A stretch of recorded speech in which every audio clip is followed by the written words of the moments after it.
Hey friends, I am coming to you with a pretty major life update. I'm gonna give you some context warnings. I'm gonna be talking about weight loss, body stuff, self-harm, spiritual stuff, and aliens. In less than a month, I'm gonna be taking a major step in my journey as a shapeshifter, and I haven't spoken about any of this online or even to most of my friends in real life. For those of you who have been following me for a while, you know that I make it a practice of dealing with my personal stuff in a public forum in case there might be someone else out there going through something similar.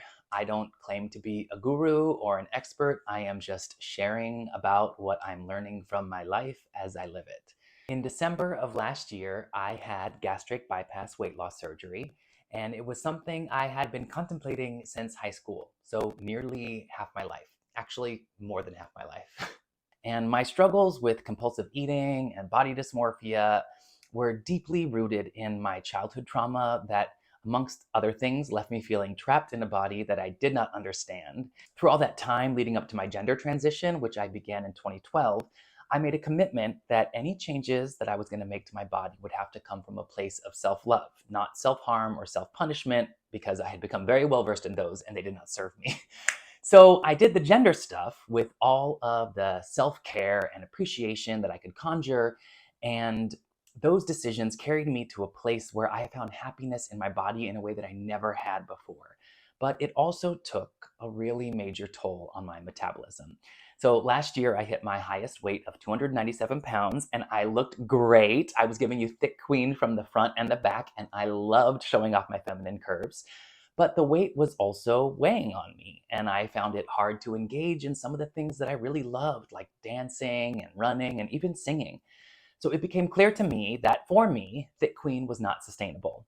And I'm here to be on the Lily Tomlin track. Like, I want to be giving you buddy comedies when I'm 80, and I couldn't imagine making it another 40 years carrying around all that excess baggage.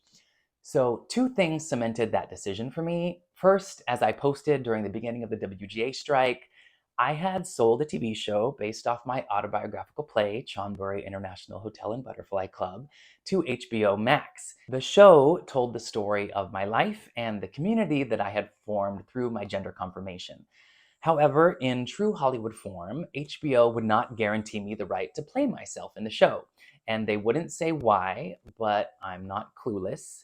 In the wise words of my TNA icon Val from a chorus line, I saw what they were hiring. But I wasn't about to make a huge life decision like that because HBO was fatphobic. Like I said, either the change had to come from self-love or there would be no change at all. So here's where it gets weird. One day I was hit with a nap attack, and this happens to me every so often, and I get excited because when I nap, sometimes I get messages, and I can usually tell when that's happening. It's like when your phone warns you that it's going to have an operating system upgrade overnight. Like, I knew that a download was on the way.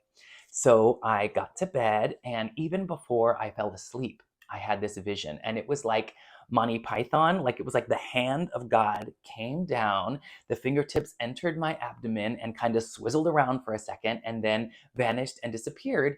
And it was in that moment that I knew my insides had been rearranged and my weight loss surgery was in divine order.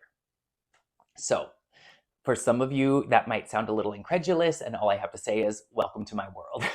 You might know, or if you don't, I'll tell you, that my entire gender transition was actually, though I contemplated it for many years, finally motivated by a similar vision.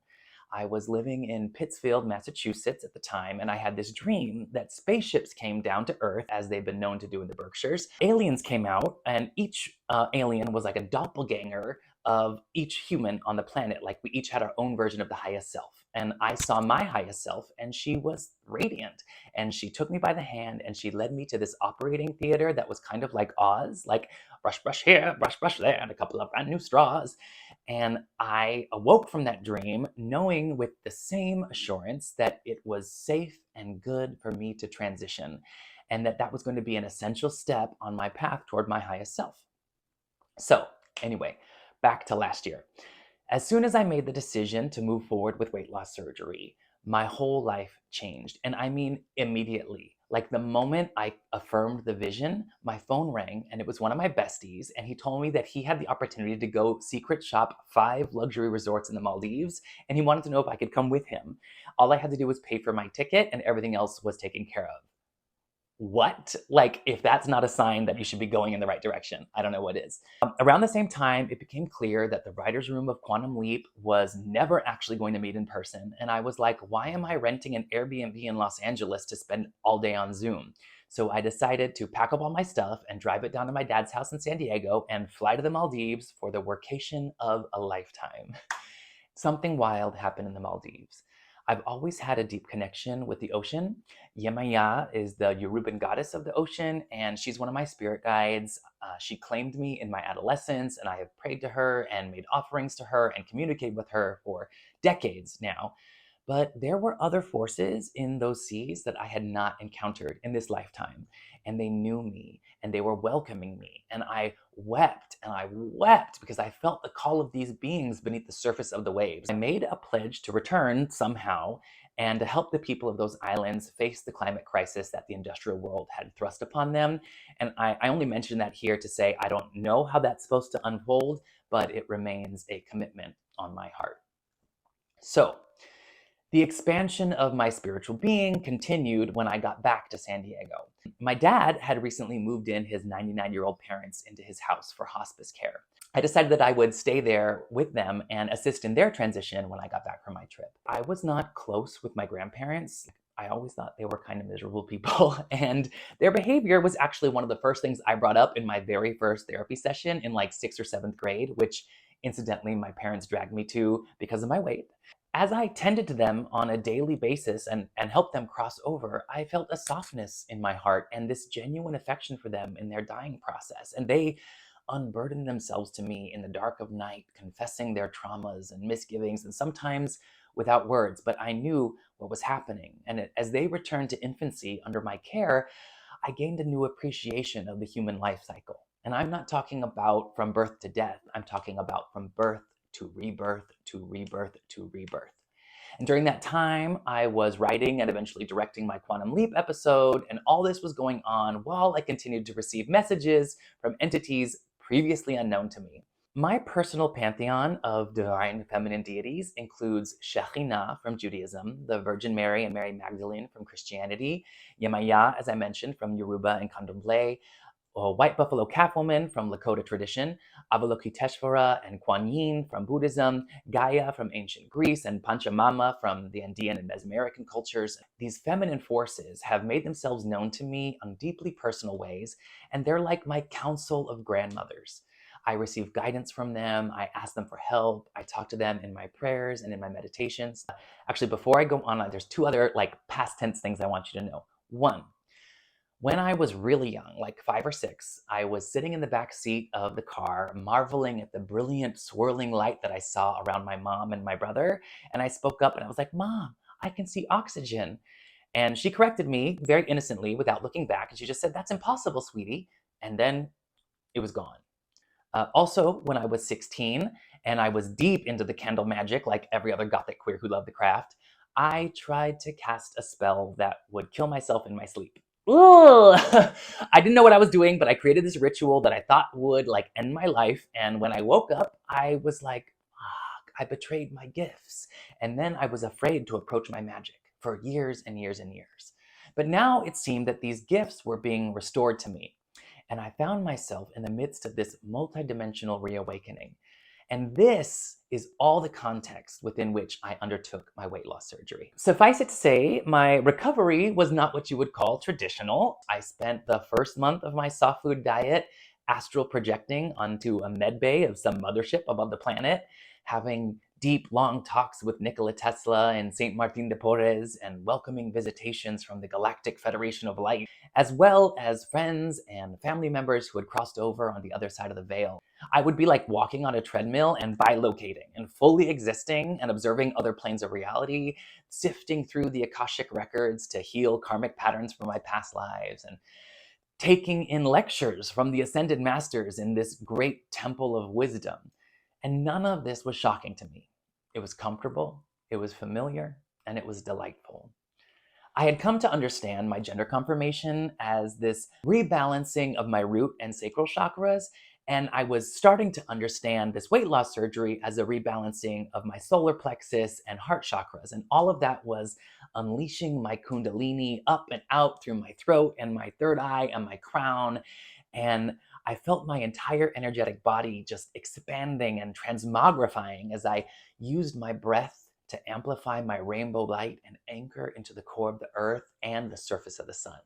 I believe that we are all made of stardust. And actually, that's just a fact. And that stardust is fractal in nature. It is a composite of the whole, like the way an acorn contains an oak tree. We have the universe within us. And when we allow the stuff that we are made of to communicate with us, when we give space for consciousness to expand within our beings at a molecular level, we can activate gifts and remembrances that extend beyond our present experience of human life. So on a multidimensional level, that's what I was integrating. And that's what I've been integrating. My ratio of star stuff makes me believe that a considerable portion of my being is from a star system on Orion's belt, third star to the right, Mintaka. There's a whole legendary story behind it. You can look it up. I'm also led to believe that I have origins in the Pleiades. And that's actually really common for folks of my generation and younger who might have been labeled indigo kids or blue light beings. So Saint Martin de Porres is the patron saint of the interracial, and his message to me is that we are all interracial when it comes to the unique combination of star stuff we carry in our DNA. So I am dog and dolphin and dragonfly and octopus and elephant, for example. I am Mintakan and I am Pleiadian, in as much as I am earthly and human. At one point, while masturbating, I became a kraken, larger than a house, and in my imagination, I activated my cephalopod origins. So I carry the belief that we are spiritual beings having a physical experience in space-time, and as such, I think it's incumbent upon us all in this moment to activate all the ancient parts of ourselves that make us who we are, as ridiculous and far-fetched as they may seem, so we can together survive the transition we have brought upon our planet. And it really all comes back to transitions, doesn't it? So here's what I really want to share. In a few weeks, I am going back under the knife. On the mundane level, I am having a body lift to remove the excess skin left over from my 120-pound weight loss. Brush, brush here, brush, brush there. For those of you into the nitty gritty, I'll be having a tummy tuck, a spiral thigh lift, and a mini brachioplasty. So that's what's happening to my physical body. If my experiences thus far have shown me anything, it's that I better be prepared for a thunderous expansion of my spiritual and energetic body while my physical vessel reharmonizes. So what does this mean? Who am I going to be on the other side of this procedure? I'll tell you, I don't know. I am stretching my canvas, and I am certain that the person I'm becoming will be unafraid to walk in the world with her psychic power on full blast, that I will be spending my recovery fortifying my relationship with my council of grandmothers and deepening my alliances with off-planet forces who have tapped me as an agent of light and grid work on Mother Earth. So I know I'm not alone in this adventure, and if this resonates with you, I would love to hear about it. And as with every surgery I've undertaken in my shape-shifting life, I'm putting my whole self on the altar of transformation. I'm removing the skin I no longer need, and as such, allowing for the removal of any other barrier that has kept me from my highest, most divine purpose. I like to say that we all have a job in the revolution, and I'm really hoping the universe still wants me to be an actress and a singer and a writer and director because I love, love, love getting to work and play in those arenas.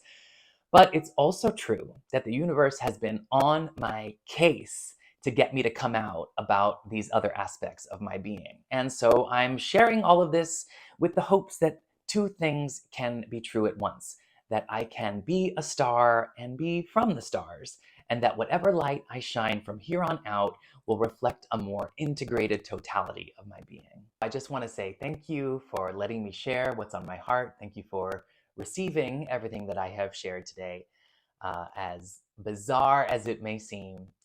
And I also want to suggest that you and I are the same. Or didn't you know? Anyway, love you. Bye for now.